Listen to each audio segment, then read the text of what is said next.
So when he created Adam, Adam was lifeless, and he had to do something different to Adam than he did to everything else. What was it he did? Breathed into him, and he became a living thing. Okay, so then God gave him all kinds of instructions of what to do in the garden. He told him about the 2 trees, and then he told him about that he had to name all the animals and all those kind of things. And so Adam went to do all those jobs, and while he was out there, he noticed something.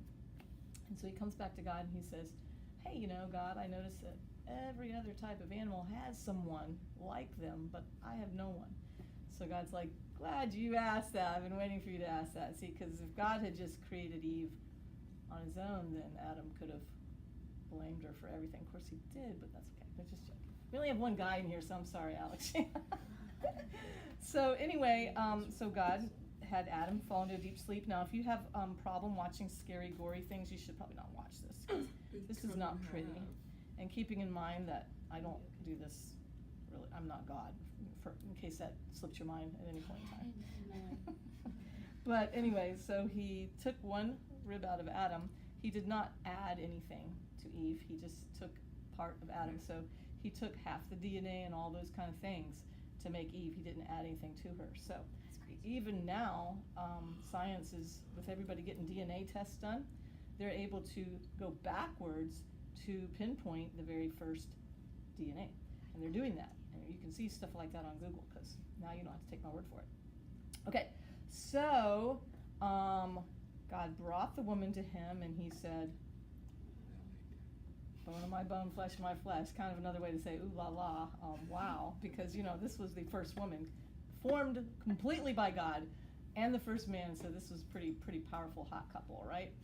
Okay, so now Adam's job was to teach Eve everything, because keeping in mind, God told Adam everything before, oops, I forgot something, don't look. Okay, so God told Adam everything before Eve was created. So, then there's that powerful story in the garden where the snake, who did not come out of Adam's foot, but that's what just happened. The snake came up and was tempting Eve, saying, hey, that's pretty good fruit. And she's like, yeah, it's pretty. And he says, well, so why don't you have some? And she goes, no, God told us not to eat of it or to touch it. Now, did God tell Adam not to touch it or just not to eat it? Right, so already there's something weird going on, some kind of like problem. So Satan goes, ooh, that's really good. Actually, Satan also had, at that point, he had legs. Sorry. So he's a serpent. So he got her. He said, okay, touch it, and she touched it and nothing happened. Okay. So she said, well, the reason God doesn't want you to take that is because you would be like him. Keeping in mind, God created us in his image and likeness, right? So can we truly be in his complete likeness? Now, we can be in his image because they're physical bodies, but can we be in his likeness if we don't know the difference between good and bad? Because does God know the difference between good and bad? He created it. He knows. He created good, and then the opposite is bad. So they had no idea what they were doing. So anyway, a lot of people think that Eve ate the fruit. Of course, she ate the fruit. Nothing happened when Eve ate the fruit. And then she gave it to Adam, who was right there. And a lot of times you hear stories where, okay, Adam, where are you? I have some fruit for you to try. Let me trick you into eating it. That's not what happened. Adam was sitting there with his mouth shut, never said anything, never stomped on that snake, which he should have, and said, get out of there. Eve, no. God said no. No, Adam said none of that. Okay? So, he was a passive male, right? We have to understand that he missed a point here. Not to say that Eve didn't, but see, Eve was already confused, thought she couldn't touch it. So, Eve, anyway.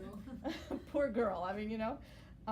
So anyway, we know they ate the fruit, and God came in and said, where are you, Adam? Because, of course, they had sewed leaves together and were hiding in the bushes. Again, we talked about the leaves. The leaves that they were putting on his clothing, because, the first thing that they noticed was what? But does naked mean without clothing? Because there was no clothes up to this point. Nobody in the whole garden wore clothes. So why did they feel the need to? There was also some animals with no fur. So literally that's not the translation of that. The translation is they realized that they had screwed up and they needed to hide because they had no covering. Okay, they weren't protected. They realized, oops. So they were trying to cover themselves so they could camouflage in the bushes, because that's what leaves would do, right? Okay, so, just looking at the Bible that way makes it a lot more sense to me. So God says, Adam, where are you? Of course, God knew where he was again, And so Adam says, well, we, hid because we had eaten the fruit. And he, so anyway, that whole thing happened, and God said, well, you're going to have a lot of hard work, and you are going to have pain in childbearing, and he didn't really just mean childbirth. The worst part is when you guys are teenagers, and we have to deal with that. That's the most heart-wrenching part of being a parent, a mom, specifically, okay? When they're little and in their crib, no problem. They wake you up in the middle of the night, no problem. You think that's hard until you have a teenager and you're woken up in the middle of the night with whatever.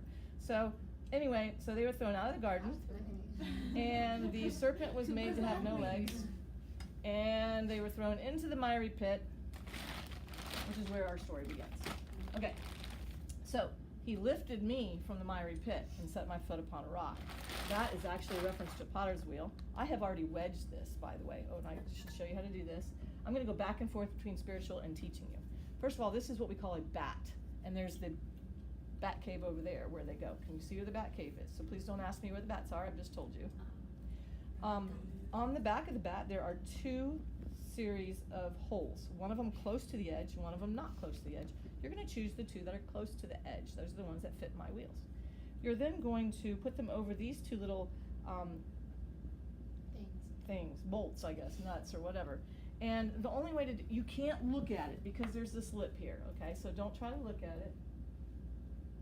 You're going to take it and you're going to feel where the nut is, and you're going to put one over first, and then you'll feel the other one and put it over there. So you got it on there, right? Simple? This is apparently the hardest part for some people. I don't know. So he lifted me from the miry pit, and he set my foot upon a rock. So what I'm going to do is I'm going to, no, that didn't work. No, I'm not going to do that either. What I'm going to do is just kind of right here, I'm going to take it and I'm going to, did my hand ever leave the lump of clay? No. It's still there, okay? And also now you can see my little fingerprints right there because I literally popped it on there. Now, that part was called throwing. I have no idea why I didn't name it that, but that's what that's called. The whole thing is called throwing, and I really don't understand necessarily why. I think it's because when a professional will throw it and get it on there and whatever. So, but we're going to start from the beginning. Okay, so now that we're on the center of the wheel, when we were in the miry pit, all we could see was the light up above, because a miry pit is a big deep hole with slippery sides, and you can't get out of it by yourself. You have to have a friend, and this is actually a real miry pit. There's that's where the clay came from. I mean, it came from the store, but before that it came from the miry pit. And so the only way to get out is for you to have a friend help you, lift you out, throw you a rope, whatever. So that's the reference, is that he lifted me from the miry pit. He's my friend. He took care of me, got me out of that place, and now he's put me on a secure place. The rock, of course, physically is talking about a potter's wheel. They used to have two rocks, one at the top and one at the bottom. And the bottom one they would kick, they actually did it standing up, they would kick the bottom one to make the top one go. And so potters had very strong muscles in one leg and not the other particularly. They would walk in circles sometimes and people would know exactly who they were. Just kidding, that was a joke. So anyway, the rock, of course, spiritually speaking, is the rock of Jesus Christ. He's the secure foundation, okay? All right, so what I'm going to do is I'm going to start my wheel full speed, because even though it's sort of in the center, I did pretty well, it's not centered. You can see if you look at it that fast, you can see it kind of bumping around. At some point, if it's centered perfectly, it won't look like it's even moving. Okay, so over here I have the water. We've talked about water being the Word of God. In the Bible, it talks about washing of the Word. So I'm going to always put water on my clay before I touch it, because the friction, otherwise I'll just knock it off the wheel and make it into a weird thing, and it's not going to work. So we have lots of different positions, and over on the wall over here, when you start to throw, each person's going to sign up for a day, this week, next week. When you start to throw, you're going to need to read that. So before we get started, while I'm doing roll, you're going to get the bat, you're going to get your clay from me, and you're going to wedge it. I didn't tell you I wedged it, but I did wedge it. It's extremely important that you wedge, even if it's new clay. And then you're going to read, okay? You're going to do all of that without me having to tell you, please. Okay, so the first stage, stage 1, your left elbow has to be in your hip bone. The reason for this is if my clay is acting like that, it can do whatever it wants with my hand, and I have to be in charge. I'm the potter, this is the clay. If the clay wins, it's not going to be what it should be. It's going to be a mess. So we can't let the clay win. So if the clay can move me, then it can win. If the clay can't move me, I'm way bigger than it, and if it's trying to push my whole body, it's not going to do it. So I'm going to make sure my left elbow is in my left hip bone. My right elbow is just going to be on my knee. So, and then you want to get your eyes directly above. So you might have to move up. You might know what size your body is, what size everything is. You're going to be a little different than me. The other thing is the part of our hand. This is not the part of our hand that touches our clay. It's the heel of the hand, like this. Okay? You're going to keep it straight, but it's the heel of the hand. So if I have to move all the way here to get that heel to be in the middle, then do so, because this part's soft and it's not going to make a straight side. So what we're going to try to do is make a template with our hands so that the clay will look similar to this. Flat on the top, kind of tapered on the sides. That one. Okay? So I'm going to put a little bit of water on here. I'm going to push in with my left hand. Now, if I just do that, you see how it's bumping around? That's going to stop. But this could fly off. So this hand has to keep it from flying off. So to do that and to make the top flat, I'm going to kind of karate chop it right over the top, right like this. Now that's fine, except for now the clay can work against me. Divide and conquer, I'm sure none of you guys ever done this, but it's like when you ask your mom something and she says no, so you ask your dad, or you ask your dad and you say, well, mom says yes, and you work them against each other. That never works. Maybe temporarily, but it never works. So it's not good too, because then your parents fight about it and it's your fault, so please don't do that. So anyway, what I'm going to do to avoid that is I'm going to take this hand, I'm just going to flop it over. Now I'm not doing this, okay? So look over and I see people doing this. I don't know what that is. I'm doing this, okay? So it's kind of like a little bit of a triangle, which is what I'm making here with my body, a triangle, which symbolizes the Trinity, okay? God and the Holy Spirit never argue. Jesus never argues with the Holy Spirit. None of them ever argue. They're because they're one. They're not going to argue with themselves, unless they're not like schizophrenic. They're not going to do that. So they're always in unity, not like your parents, which you can divide and conquer, because they're two different people. Okay? Now, I'm going to put water on it because I've been talking too much. I'm going to push in with my left hand, down with my right hand, and I'm going to, using this muscle back here on both hands, really pinch in. Okay? If I don't, I'm just riding the clay like a horse. No, it's not going to work. So I'm going to do it again because I've been talking again. And I'm going to push in. And as you can see, it's bumping less, right? Now I want to show you something right now. This shape right here. I like to say, in the fall I call it a candy corn because that's one of the candies that's out in candy corn. But it's also a guitar pick, so you choose whichever one you want. If you're Sweet Tooth or Music Freak, you can do either one. All right. So you can see that it's got the shape kind of, but it's still not quite centered. So this time I can't do this while I'm talking, but I'm going to go ahead and I'm going to put a lot of muscle into it. You're not going to have this much clay, but it's going to look very similar, okay? So I'm going to do this. I'm going to stop talking.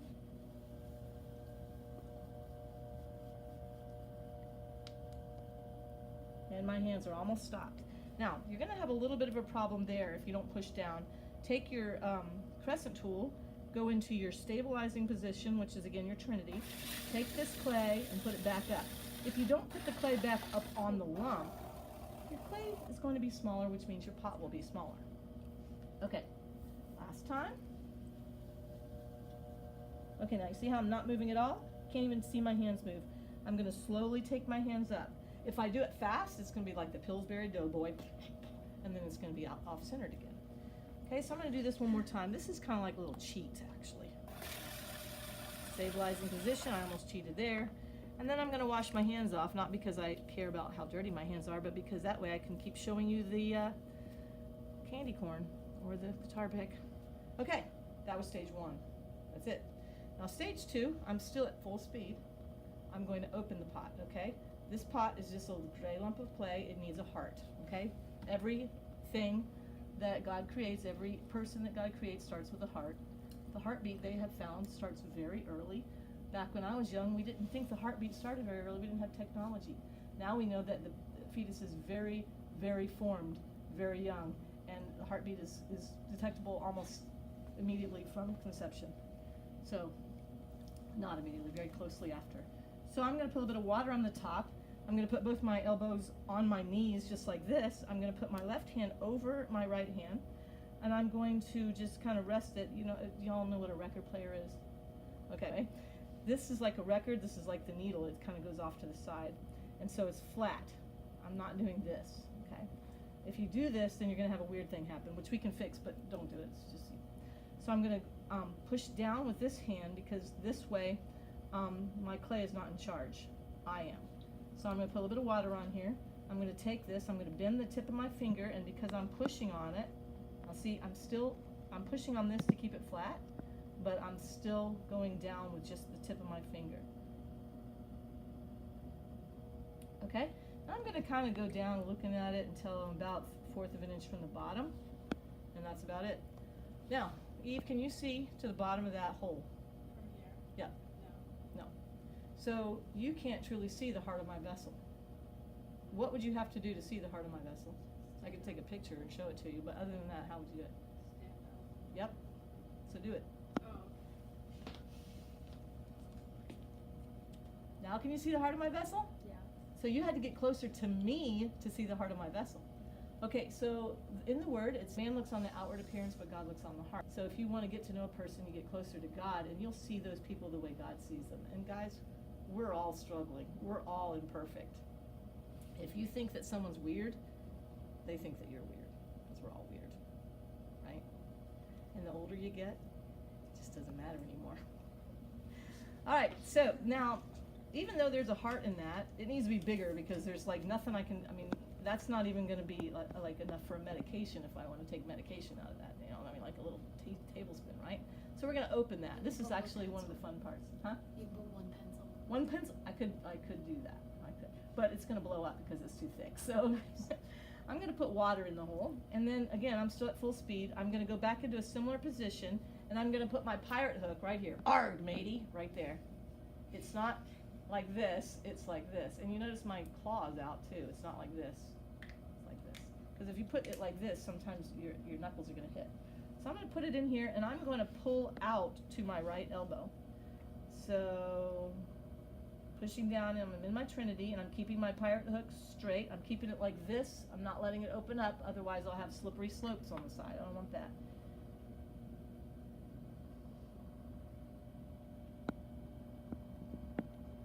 And there we go. Now it's quite big, and I kind of went up the side to make it straight, because what I want is a flat bottom and straight sides. I don't want this, okay, because then it's too thick. Okay, so the last thing on stage 2 I'm going to do is take my thumb, and I'm going to press it on the bottom of the pot, and this is called compression. This is just kind of putting the molecules closer together and keeping it from cracking. If you get a crack in your pot, it's because you didn't do that. Okay, and then making sure it's 90 degrees, which it is. Now I'm going to slow it down, because now we're at the 3rd stage. The final stage is 4, and that's like basically just taking it off the pot, off the bat. So now we're at the lifting stage.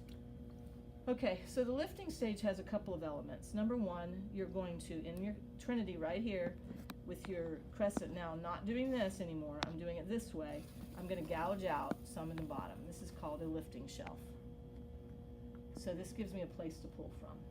Okay, now I am going to be in a position right around 5 o'clock, 5:30 if this was an analog clock, and some of y'all know can't tell time anymore, but you're going to have to remember it, okay?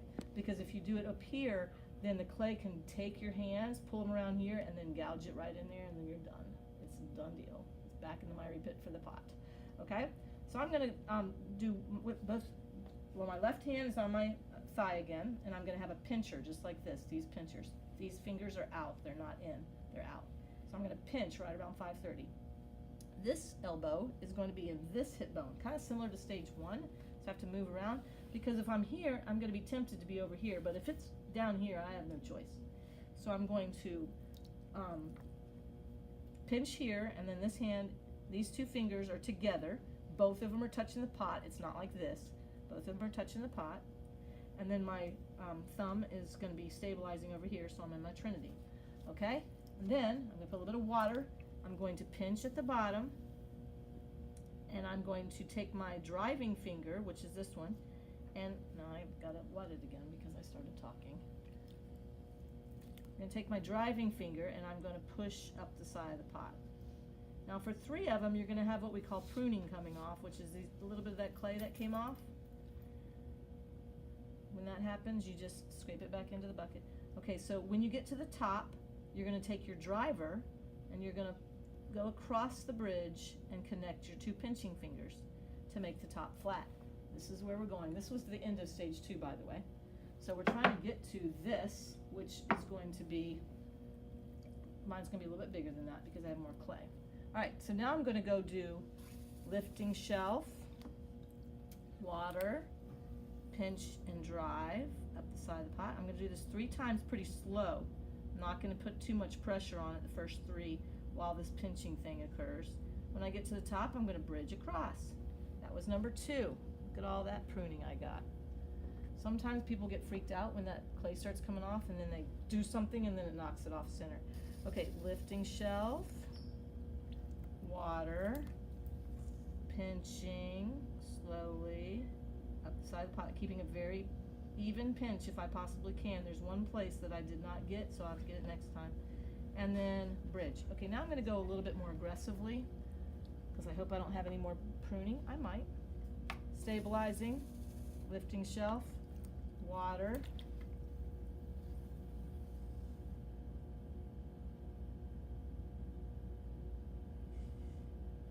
a little bit more pruning. There's that place I missed. Maybe I can get it back on the pot. Let's see if I can get it back on the pot. Well, nope, came off. Okay, saw a little bit more movement then. Okay, see that little thing that's there, a little defection, shall we say? I'm going to get in my stabilizing position and I'm going to go like this. I'm not going to try to grab it or any other weird thing, touch it, because that's when you mess up. Okay, so I'm going to do this a few more times. Lifting shelf, getting this clay all over myself. Lifting shelf, water,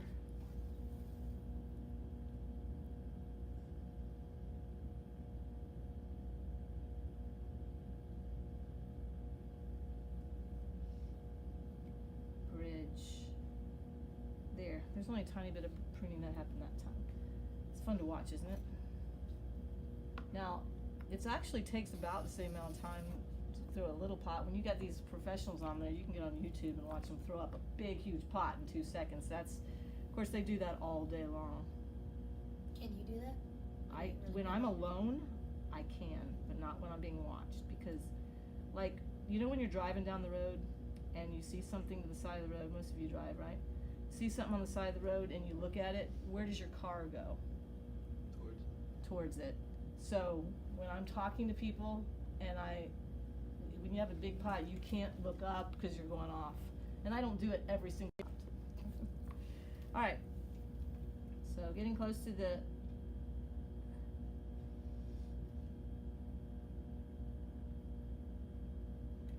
So you can't do this part at full speed though, right? this part at full speed. The problem is when you're driving fast, you can't concentrate and make corrections fast enough.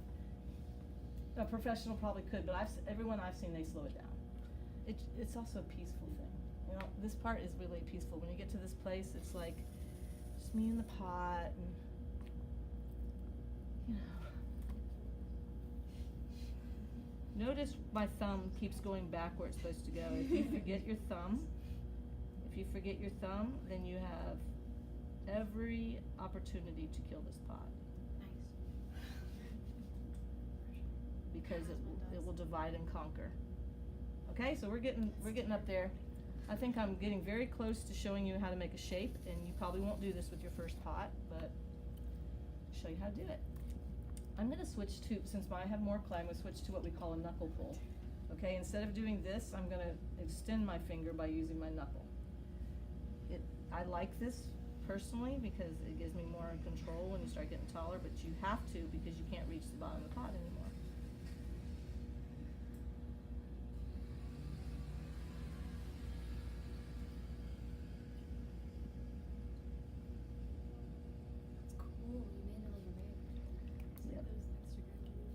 I'm gonna take the water out of the inside, I'm gonna squeeze out my sponge in my stabilizing position. I'm gonna go down, kind of squeeze my sponge in half, and I'm gonna suck the water out because you don't have to do this often, but after a while it starts to dissolve the bottom of the pot, so you don't want that too long. Okay, so I'll do it one more time.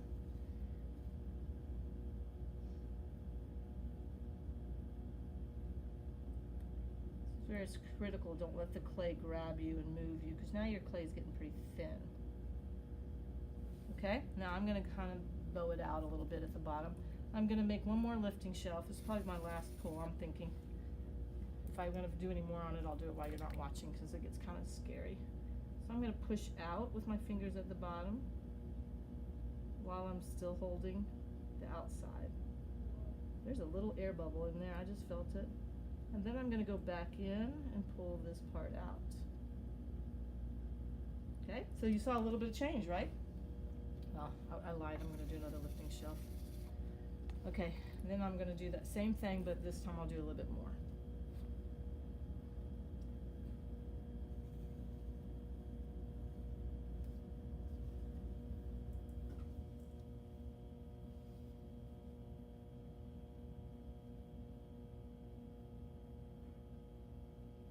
Oops, I almost slipped there, did you see me?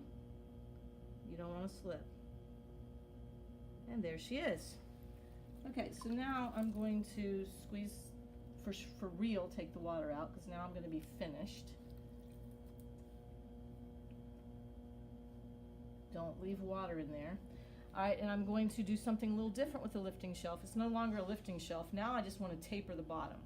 So I'm going to do what we did before, but this time I'm going to go a little deeper and I'm going to scrape up, because I want the bottom to go like this. I don't like the bottom the way it was. Now if you're doing a huge pot, we call this removing the foot, and you would take it and you would cut off and the whole piece would come off, but we're not going to do it that way for a little bitty pot.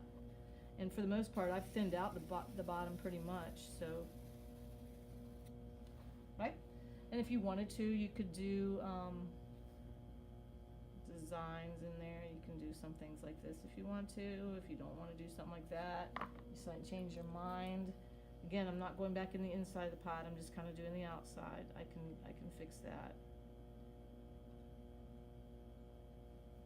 Okay, so when you're ready, when you're finished, you're going to stop it. You're going to take some mud and you're going to write your initials in the mud. And then you're going to take the bat off. Now the bat, I'm going to show you how the right way to take off the bat, and most of you are going to forget this, but hopefully not. If you take both pieces off and one comes off aggressively and it shakes, you might implode your pot. So what you do is you hold one side, you find where it is, find one that comes up easy. Like that one came up pretty easy. You saw how it even jiggled a little bit? If you try to do both, the jiggling is immense. So I took off one side and I'm just going to pull it very calmly over to the other side. And I'm going to pick it up. See how smooth that was? It's okay, baby, everything's fine. Okay, so I'm going to put it on the shelf, and then the next day when I come in, if I did it right and the bottom's not too thick, it's no longer going to be on the bat, and so that I can take it over to the sink and I can clean off the bottom.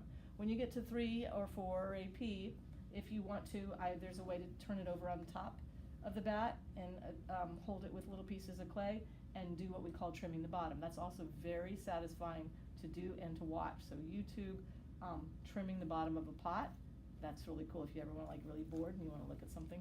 Very fun. Okay, so that's it. So you don't take it off